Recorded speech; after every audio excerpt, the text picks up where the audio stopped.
성경에는 익숙하지 않은 책들이 몇 권 있습니다. 그 중에 하나가 유다서입니다. 분량이 작아서도 있지만 성경을 일독 도전하셨다가 유다서는커녕 마태도 만나지 못하고 조기 퇴근하시는 분들이 많이 계신 것으로 알고 있습니다. 연초에 내가 성경을 한번 읽어봐야지 라고 마음 먹었지만 레위기 정도에서 이사야는 왜 이렇게 말이 많은지, 요한계시록까지 가보지 못한 분들은 아마 굉장히 유다서는 새로 산 성경 같은 느낌이 드실지도 모르겠습니다. 그 정도로 저희는 유다서를 잘 다루지 못할 때가 많은데, 오늘 생명의 삶 본문이 저희에게 이 본문을 같이 나눌 수 있도록 해서 저도 얼마나 기쁨으로 말씀을 준비했는지 모릅니다. 유다서는 한 장으로 기록되어 있지만 초대교회 당시에도, 그리고 오늘날 구원받았다라고 이야기하는 성도들에게도 적용할 수 있는 아주 풍성한 은혜들이 담겨 있는 책입니다. 또한 성경에는 포함되어 있지 않지만 두 개의 유대 문헌, 에녹서와 모세 승천기를 인용하고 있는 아주 흥미로운 자료들도 담겨 있습니다.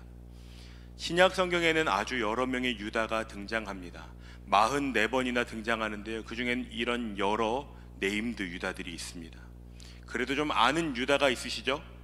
예수님을 팔아넘기다니, 적어도 그 정도는 아실 거라고 생각합니다. 근데 그 외에도 여러 유다들이 있는데요, 그 중에 오늘 이 편지를 쓴 유다는 예수님의 형제 유다입니다. 사실 예수님께서 사역하실 때 이 유다는 예수님을 따르지 않았습니다.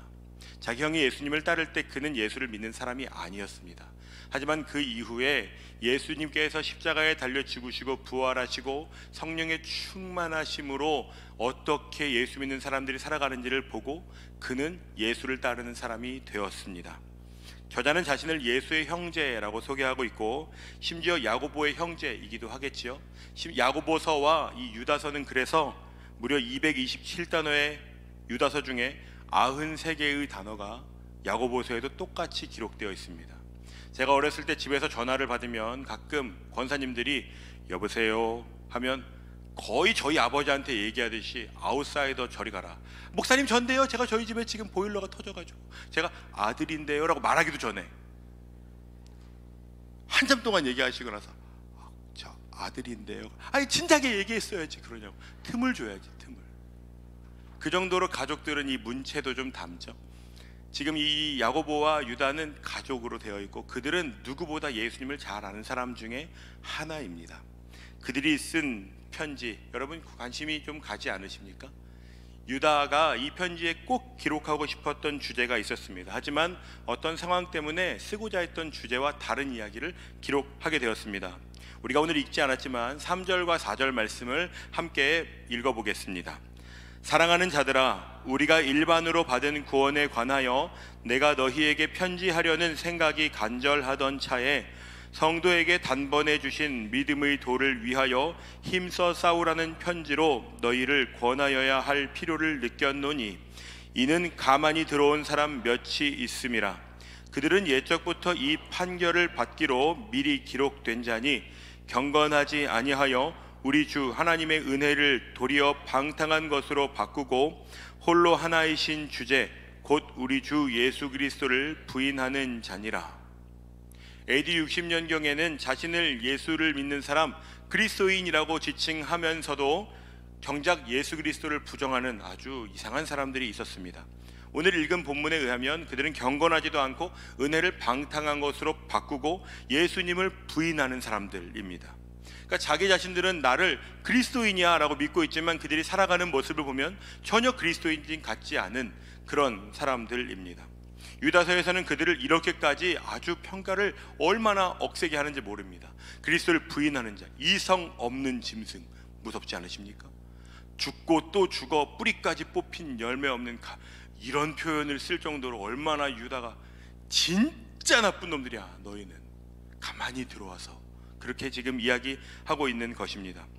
유다서에서 이야기하고 있는 거짓 교사들의 이 행동은 사실 베드로 후서에서도 언급된 바가 있습니다. 베드로후서 2장 1절과 2절을 읽어보겠습니다. 그러나 백성 가운데 또한 거짓 선지자들이 일어났었나니 이와 같이 너희 중에도 거짓 선생들이 있으리라.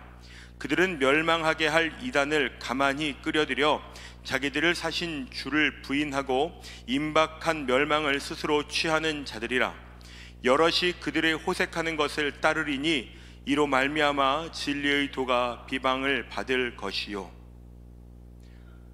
AD 67년경에 베드로 사도가 네로 박해 때 죽고 나서 이 편지가 얼마나 살아있는 이야기인지 성도들은 체감하게 되었을 것입니다.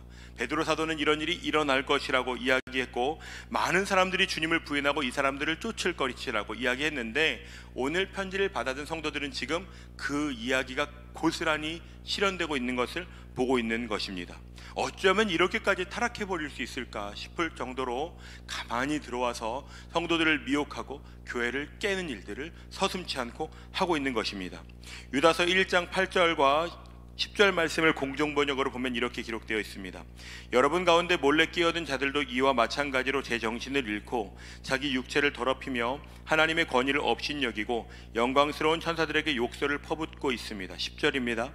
그러나 이 자들은 자기들이 알지 못하는 것은 무엇이나 욕을 하고 이성이 없는 짐승들처럼 무엇이든지 본능으로만 이해하기 때문에 바로 그 사실로 말미암아 멸망하고 맙니다. 몰래 끼어든 이 사람들은 성도들과 같이 신앙을 고백하지도 않고 자신의 삶을 내어놓는 것도 없이 비판하고 평가하고 사람들을 속이는 그러한 아주 나쁜 신앙을 가지고 있는 것입니다. 그들은 지금 자신을 그리스도인이라고 소개합니다. 종교적인 자아도취에 빠져 있는 것입니다. 나는 좀 세련된 것 같고 나는 좀 캐주얼한 그리스도인이야와 같은 평가로 자신을 치장하는 것입니다. 처음에는 비슷해 보였을지 모릅니다. 그런데 점점 이 사람들이 숨기지 않습니다. 제가 최근에 어떤 사이트 하나를 보았는데 그 사이트는 신천지를 대대적으로 홍보해주는 사이트였습니다. 어제 들어가 보니까 주소가 막혔더라고요. 여러분, 신천지가 더 이상은 자신들이 이단이라는 것을 숨기는데 급급하지 않습니다. 오히려 우리는 얼마나 정통교단인지 모른다라고 말합니다. 그러니까 이단들이 이제는 부끄러워하지 않습니다. 여러분, 나가보시면 태블릿 PC 들고 왔다 갔다 하면서 우리한테 설문조사, 왜 그렇게 설문조사를 하는 거예요? 뭐가 궁금할까요? 결국은 우리의 정보와 연락처를 취해서 그것으로 우리를 미혹하고자 하는 것이 목적입니다. 그렇게 하는데 그들이 옛날에는 교회에서 나온 것처럼, 대학에서 프로젝트 하는 것처럼, 주말에 프로젝트 하는 분들 대단한 분들 아닙니까? 그렇죠? 여러분 친구 중에 그런 분들 있습니까? 찾아보기 힘들죠. 그런데 요즘은 신천지에서 나왔다고 말합니다. 이단들이 지금 교회에서도 이제는 숨기지 않습니다. 오히려 기세가 등등해지는 것입니다. 그런 상황 속에 지금 예수님의 형제인 유다가 성도들에게 편지를 쓰고 있는 것입니다. 사실 여러분, 진리를 따르는 성도들을 향한 도전은 어제 오늘의 일은 아닙니다. 성도들도 아마 사도들의 가르침을 통해서 우리는 뭘 해야 되지? 그걸 알고는 있었을 것입니다. 그것은 3절에 기록된 대로 믿음의 도를 위하여 힘써 싸우는 것입니다. 그런데 3절 말씀을 보면 이렇게 기록하고 있습니다. 사랑하는 자들아, 우리가 일반으로 받은 구원에 관하여 내가 너희에게 편지하려는 생각이 간절하던 차에 성도에게 단번에 주신 믿음의 도를 위하여 힘써 싸우라는 편지로 너희를 권하여야 할 필요를 느꼈노니.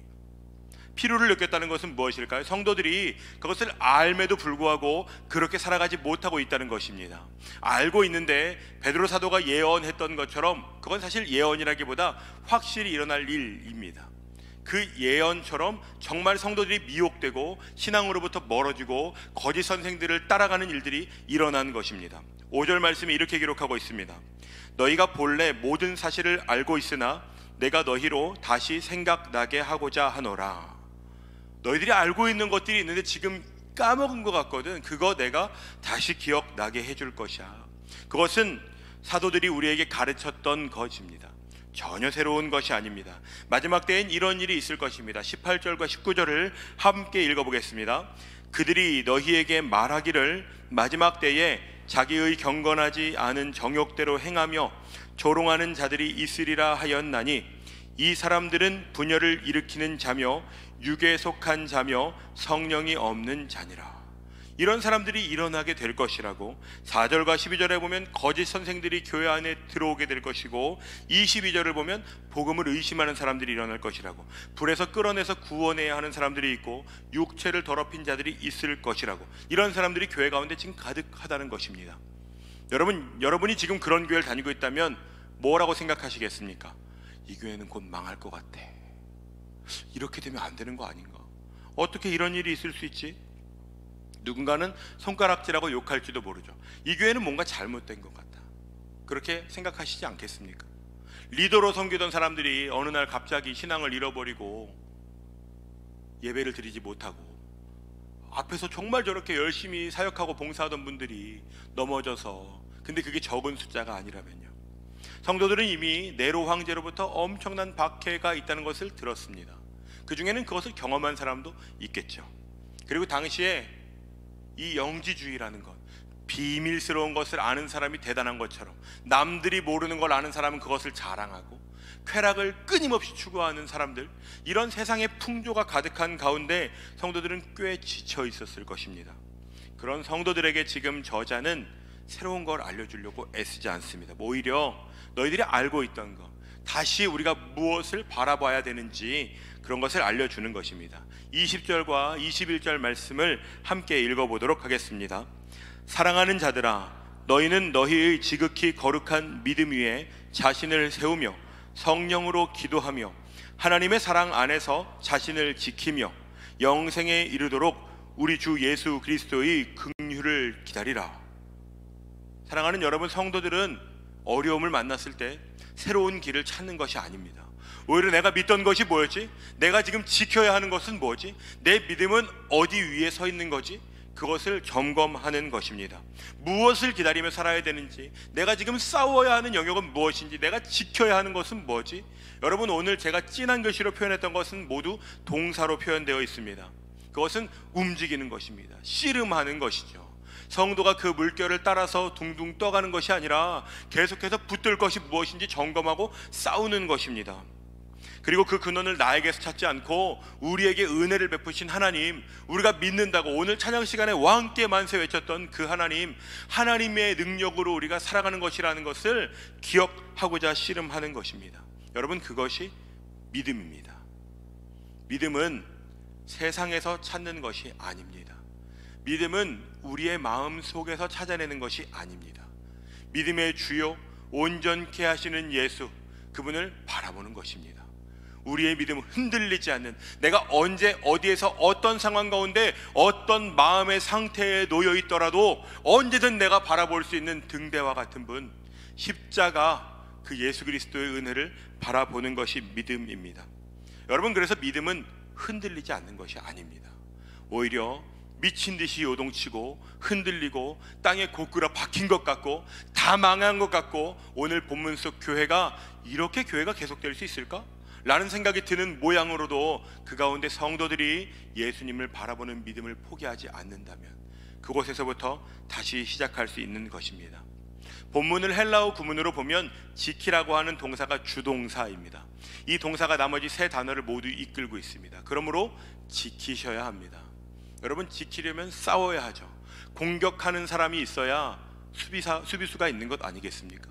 그러니까 우리는 그것을 지키는 믿음을 소망해야 하는 것입니다. 사랑하는 여러분, 성도로 살아가는데 우리의 삶이 평탄하고 부딪히는 것이 없고 순항하고 있다면 때로는 그건 여러분 점검해 보셔야 하는 것입니다. 왜냐하면 세상은 본문 속에나 오늘이나 똑같이 거짓 교사들이 따르던 그 가치관을 그대로 따라서 살아가고 있기 때문입니다. 놀라운 것은 시간이 아무리 지나도 전혀 새롭지 않은 것입니다. AD 60년경에 성도들을 괴롭히던 주제와 오늘 2023년 4월 2일에 성도들을 괴롭히는 주제가 여러분 전혀 다르지 않습니다. 경건하지 않고 방탕하게 살아가고 복음을 부인하는 것, 여러분 이 중에 새로운 것이 있습니까? 이것은 오늘도 사단 마귀가 여전히 도전하는 영역입니다. 성도들은 그것을 지키려고, 그 가운데 내 믿음을 지켜보려고 싸웠습니다. 마귀는 여러분 창의력이 없습니다. 속이고 조금 다른 것처럼 보이게 하는 것이 전부입니다. 그가 속이는 본질은 명확합니다. 경건하지 않게 방탕하게 살아가도 돼. 복음, 영원한 진리란 없어. 너가 너의 삶의 주인으로 살아가. 그 도전은 예나 지금이나 똑같은 것입니다. 그런데 성도로 살아가는 우리에게 초대교회 성도들이 지켰던 그러한 싸움이 없다는 것은 좀 고민스럽고 부끄러운 영역입니다. 사단은 2000년 동안 그 시도를 매일같이 반복적으로 하면서 능숙해졌는데 오늘을 살아가는 성도들은 전혀 거기에 대항하지 않습니다.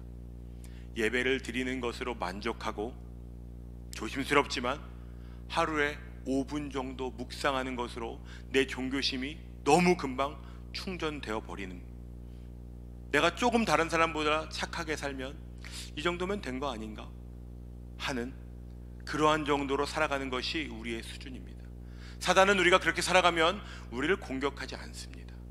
왜냐하면 그렇게 살아가는 우리의 노력보다 세상이 우리를 이끄는 장력이 훨씬 강하다는 것을 알기 때문입니다. 여러분, 지키셔야 합니다. 싸워야 합니다. 내가 믿는 믿음과 복음이 무엇인지 여러분 날마다 그것을 점검하셔야 합니다. 말씀을 봐도 하나님의 말씀을 모르겠다면 그 말씀을 붙들고 여러분 씨름해 보셔야 됩니다. 머물러 봐야죠. 제가 지난주에 특세 때 머물러 보려고 한번 도전해 봤거든요. 얼마나 졸린지 몰라요. 아득해. 심지어 목요일인가 금요일에는 약간 개운한 거예요. 좀 개운한. 여러분, 머무르는 게 쉽지 않다고요. 그런데 그래도 엉덩이 붙이고 머물러 보는 거. 내 믿음의 영역은 무엇인지 여러분 맛집에 가서 1시간은 기다리지 않습니까? 그런데 하나님의 말씀 앞에서는 사단 마귀는 계속해서 내 마음의 연약한 지점을 파고들고 의심케 하고 경건하지 못하게 살도록, 방탕하게 살도록 도전하는데 우리는 거기엔 너무 낭창낭창하게 그렇구나, 힘드네, 그렇게 넘어가는 것은 아닌지. 그러니까 여러분, 성도로 살아가는 길이 평탄하다면 여러분 한번 점검해 보셔야 하는 것입니다. 저자가 오늘 성도들에게 요구하는 것이 한 가지 더 있습니다. 지금 안 그래도 너무 힘든데 저자가 요구하는 것은 긍휼한 마음입니다. 여러분, 많은 그리스도인들은 사순절에 예수님이 날 위해 이 땅에 오셨다는 것을 믿고 감격합니다. 십자가의 사랑을 묵상하죠. 그런데 정작 나는 정말 쌀 한 톨도 누군가한테 주려고 하지 않습니다. 예수님으로부터는 받은 것은 너무 고마운데 먹튀하는 거죠. 감사하고 수고하셨고 저는 좀 불편하고. 여러분, 그렇지 않으십니까? 고난주간을 보내면서 사순절 40일이라는 시간 동안 여러분 누군가에게 손해를 보더라도 줘본 경험이 있으십니까? 누군가를 기다려줘 보거나 참아보거나. 제가 어제 집에 가는데 크락션을 한 5번을 누르고 싶었어요. 사람들이 다 벚꽃 찍는 거예요. 차가 닿았어. 차가 닿았는데도 사진을 찍고자 하는 열정에 졌어. 뜨겁다고요. 막 빵빵 누르고 싶어. 억제했다고요. 내일 설교해야 되니까. 여러분, 그런 유치해 보이십니까? 저에겐 굉장히 큰 씨름이에요. 누군가가 뭔가를 좀 아쉽게 혹은 내가 생각한 것과 다르게 진행할 때 너그럽게 그러냐고. 오늘 현수막이 요동치면서 교체됐어요. 원래는 일반 현수막이 걸려 있었거든요. 이거 요동치잖아요.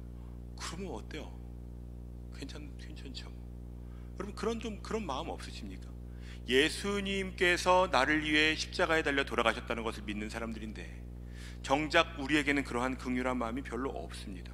사실 여러분, 이 사람들은 정말 나쁜 사람들입니다. 손가락질 받아 마땅하고 죄를 지은 사람들, 공동체를 깨려고 시도하는 사람들, 너무 나쁜 사람들이죠. 그런데 우리도 어쩌면 그런 존재들입니다. 누군가가 그걸 참아주고 누군가가 그걸 인내해주고 누군가가 배려해주니까 그냥 살아갈 수 있는 것인지 모르죠. 사도 바울은 이렇게 말했습니다. 디모데전서 1장 15절에 이렇게 이야기했습니다. 밉보다 모든 사람이 받을 만한 이 말이요, 예수께서 죄인을 구원하시려고 세상에 임하셨다 하였도다. 죄인 중에 뇌가 괴순이라. 사도 바울이 지금 이렇게 고백하는 것입니다. 내가 예수 앞에서 나를 바라봤더니 그 다른 사람들 손가락질할 것 없이 내가 죄인 중에 킹이었구나.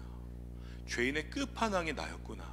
그 죄를 다 모아놓은 사람이 나였네 라는 걸 고백하는 것이죠. 예수님도 이렇게 이야기하셨습니다. 마태복음 16장 24절입니다. 이에 예수께서 제자들에게 이르시되 누구든지 나를 따라오려거든 자기를 부인하고 자기 십자가를 지고 나를 따를 것이니라. 다시 말하면 우리 모두는 십자가를 져야만 하는 사람들이라는 것입니다. 그러니까 내 죄를 지고 내가 십자가를 져야 하는 것이죠. 너도 나와 같이 누군가를 위해 십자가를 지는 삶을 살 수는 없겠니? 라고 예수님께서 제자들에게 말씀하시는 것입니다.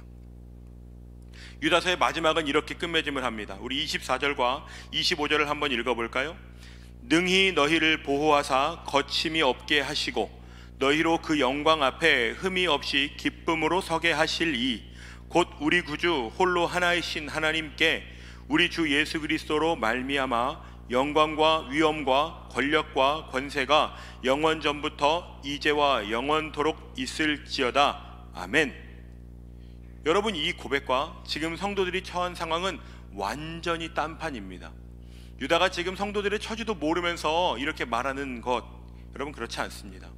그리스도의 영광과 위엄과 권력과 권세는 지금 네로가 하고 있는 박해, 교회가 당하고 있는 환난, 성도들이 당한 어려움, 신앙의 씨름과 도전에 비하면 너무 멀리 느껴지는 것입니다. 하지만 그럼에도 불구하고 유다는 이렇게 얘기하는 것입니다.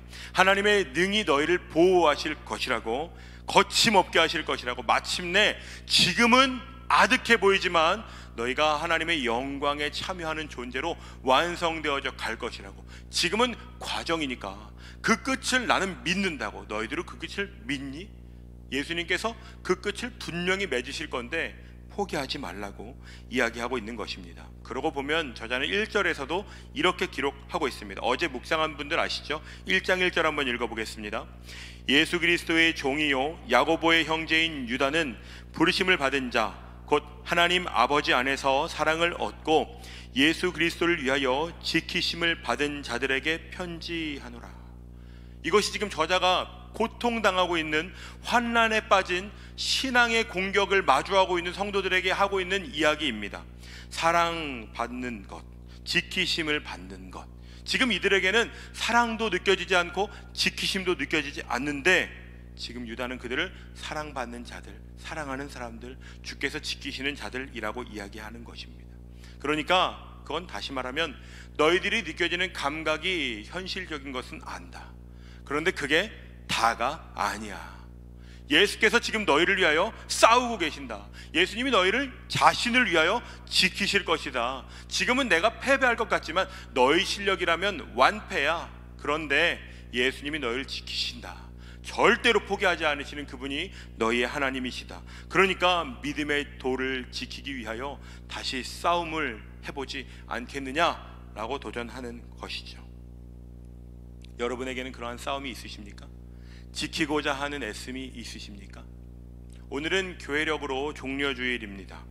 예수님께서 예루살렘에 입성하시기 전에 약 3년 동안 예수님은 자신이 하나님의 아들이심을 드러내셨고 예수님을 본 사람들은 그의 가르침이 다른 선지자들의 것과는 다르다고, 그 중에서는 특히 사람들이 아무도 관심 가지지 않던 병자, 세리, 그리고 연약한 사람들, 어린아이들, 여인들, 이런 사람들을 찾아가시는 가르침들을 들으면서 얼마나 많은 사람들이 예수님을 따랐는지 모릅니다. 마태복음 13장 2절에도 보면 큰 무리가 그에게로 모여들거늘, 요한복음 22장 12절 13절에도 그 이튿날에는 명절에 온 큰 무리가 예수께서 예루살렘으로 오신다는 것을 듣고 라고 되어 있습니다. 예수님을 따르던 무리는 큰 무리였습니다. 어마어마한 무리였을 것입니다. 왜냐하면 당시의 종교 지도자들이 눈도 깜빡하지 않는 사람들입니다. 그 사람들이 어느 정도 메시아가 등장해도 또 저러다가 끝나겠지 한두 번이 아니었을 것입니다. 내가 메시아라고 하는 사람들이 수많이 등장했고 그 중에 수많은 사람들은 자기 자신을 위해 살다가 죽고 끝났습니다. 오래 가지 않았습니다. 그러니까 주목하지 않았는데 예수님과 그 큰 무리에 이 종교 지도자들이 주목하기까지 했습니다. 이 사람들은 예수님이 가르치는 것을 듣고 먹이시는 것을 먹고 예수님께서 낫게 하시는 사람들이 어떻게 살아가는지를 직접 본 사람들입니다. 여러분, 경험만큼이나 대단한 것은 없습니다. 이 사람들은 정말 그 예수님을 경험한 사람들, 그 중에는 여러분 오병이어의 기적을 맛본 사람들도 있습니다. 저도 맛보고 싶습니다. 오늘 나갈 때 저희가 한 10개 준비했는데 다 먹고 남았다고. 여러분 그 경험하시면 평생 자랑하시지 않겠습니까? 4,000명을 먹이신 사건을 같이 경험한 사람도 있죠. 자랑했겠죠. 나는 오병이어도 먹었고 4,000명 먹이실 때도 먹었었어. 와, 진짜 너 대박이구나. 나 그거 먹었던 사람이라고. 여러분 얼마나 그 사람 눈이 빛났겠어요. 그런 사람들이 온데 모여서 지금 예수님을 따르고 소리치는 것입니다. 이 사람들이 외친 것은 마태복음 27장 23절에 기록된 것처럼 호산나 찬송하리로다 주의 이름으로 오시는 이 곧 이스라엘의 왕이시여 라는 외침이었습니다. 이 사람들이 이걸 어느 정도로 외쳤을까요? 호산나 찬송하리로다 다윗의 자손 예수, 이 정도로 외쳤겠습니까? 목이 터져라 외쳤을 것입니다. 그러니까 종교 지도자들이 두려움을 느꼈겠죠. 그가 누구이길래 그렇게 소리를 지르는 거냐고 그렇게 소리를 쳤습니다. 그런데 우리가 잘 아는 것처럼 그 소리는 종료주의를 기점으로 예수님의 최후의 만찬과 고별 설교와 겟세마네 동산에서 눈물을 핏방울처럼 흘리시며 기도하시는 것, 그 기도가 목요일에 이루어졌으니까 일주일도 되지 않아서 비난하고 침뱉고 모욕하는 것으로 돌변하게 되었습니다. 설교를 준비하면서 저는 유다서에 있는 성도들, 많은 은혜 가운데에도 어려움에 빠지거나 거짓 선생들의 미혹 가운데 흔들린 성도들, 그리고 예수님을 따르던 수많은 군중들, 오병이어도 경험했고 4,000명을 먹이시는 것도 경험했고 그 중에 나를 낫게도 하셨던 은혜를 경험한 사람들 가운데 이미 도망쳐버린 제자들이나 베드로처럼 멀찌감치 불을 쐬면서 나는 그래도 여기까지는 왔어 라고 생각하는 사람들이나 아니면 예수님을 십자가에 못 박으라고 손가락질하는 사람, 그 사람들이 저와 굉장히 비슷하다는 것을 느끼게 되었습니다.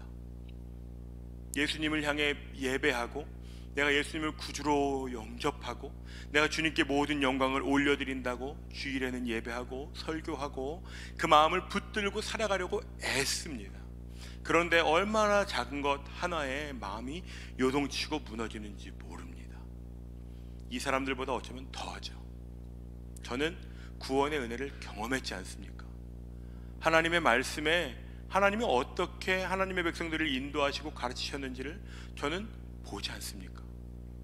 얼마나 명료하게 드러나 있는데 하나님이 제게 주신 은혜가 얼마나 큰지 제가 그걸 정말 전적으로 인정합니다. 그런데 제 마음이 흔들리는 것을 보면 제 수준이 참 비참하게 느껴집니다. 여러분들은 혹시 그렇지 않으십니까? 우리가 살아가는 삶을 보면 성도다운 삶보다는 말 안 하고 입 싹 닦으면 내가 예수를 믿는 사람인지 아니면 내가 그냥 이 세상의 풍조를 따라 살아가는 사람인지 아마 구분하기가 어려울 겁니다. 이런 제 수준이 부끄럽고 한탄스럽습니다. 이렇게밖에 살 수 없나? 여러분은 어떠십니까? 여러분의 신앙을 볼 때 오늘 유다서에 기록된 그렇게 나쁜 거짓 교사들, 그 사람들도 자기 자신을 그리스도인이라고 소개했습니다. 여러분은 혹시 나는 예수 믿는 사람이라고 나를 평가하는데 정작 나의 삶에는 이 복음과 내가 믿는 믿음을 지키려고 하는 씨름이 있으십니까? 그게 없다면 우리도 별반 다르지 않은 신앙을 가지고 내 종교적 만족을 누리면서 살아가는 사람이 아닌지 모릅니다. 그런데 여러분, 그럼에도 불구하고 하나님은 우리를 성도라고 부르십니다. 오늘 여러분에게 초대하고 싶은 부르심은 이것입니다. 하나님이 나를 성도로 여기시는 그 부르심에 부끄럽지 않게 이번 한 주 동안을 살아가 보는 것을 도전하고 싶습니다. 우리는 그들이 믿었던 그 하나님을 믿는 성도 아닙니까? 우리는 그들이 믿었던 그 예수님을 따르는 사람들 아닙니까? 우리가 믿는 하나님이 다르지 않다면 우리가 오늘 붙들고 씨름해야 하는 것, 초대교회 성도들이 어렵고 환난당하고 지치는 것 가운데 자신의 한계를 경험하고 난 이 정도밖에 안 되나 봐 라고 좌절할 때 유다가 썼던 이 글을 통하여 다시 도전하는 성도들이 일어났던 것처럼, 망해가는 것 같은 교회 공동체가 그들의 도전으로 회복되는 것처럼 오늘 그러한 도전의 길을 따르며 살아가시지 않겠습니까? 우리 유다서 1장 20절과 21절 말씀을 다 같이 읽고 같이 기도하고 싶습니다. 사랑하는 자들아, 너희는 너희의 지극히 거룩한 믿음 위에 자신을 세우며 성령으로 기도하며 하나님의 사랑 안에서 자신을 지키며 영생에 이르도록 우리 주 예수 그리스도의 긍휼을 기다리라. 아멘. 이 구절을 여러분 기억하시며 기도해 보시면 어떨까요? 우리를 성도로 부르신 그 부르심 앞에 우리가 붙들고 나아갈 것, 믿음 위에 자신을 세우며 성령으로 기도하고 하나님의 사랑 안에서 우리를 지키며 영생에 이르도록 주 예수 그리스도의 긍휼을 기다리는 그 삶을 이번 한 주 동안 함께 살아내 보십시다. 그 가운데 우린 연약하지만 우리를 붙드시는 하나님의 놀라우신 능력과 힘이 우리를 이렇게 세우실 것입니다. 우리를 싸우게 하실 것입니다. 우리에게 그 영광을 보게 하실 것입니다. 우리는 일주일 새에 예수님께 침뱉고 예수님을 비난하고 십자가에 못 박으려고 손짓하고 욕하고 예수님을 모욕하는 수준으로 살아가지만 그럼에도 불구하고 하나님은 우리를 포기하시지 않습니다. 우리 그 하나님 앞에 같이 기도합시다. 이 시간 나의 삶을 성도의 삶으로 주님께 드리기를 원합니다 하는 분들은 여러분 거룩한 결단으로 일어나서 함께 기도하면 좋겠습니다. 이 시간 기도하실 때 하나님, 우리가 우리의 실력을 의지하지 않고 거룩한 믿음 위에서 성도답게 성전답게 살아내게 하여 주시옵소서. 성령으로 기도하게 하시며 하나님의 사랑 안에 우리를 지키며 주 예수 그리스도의 긍휼을 기다리며 우리에게 마주하게 하시는 현실 속에 성도로서의 삶을 포기하지 않기를 원합니다. 이러한 사모하는 마음을 가지신 분들, 우리 이 시간 주여 한번 부르짖고 간절히 기도하며 나아갑시다. 주여!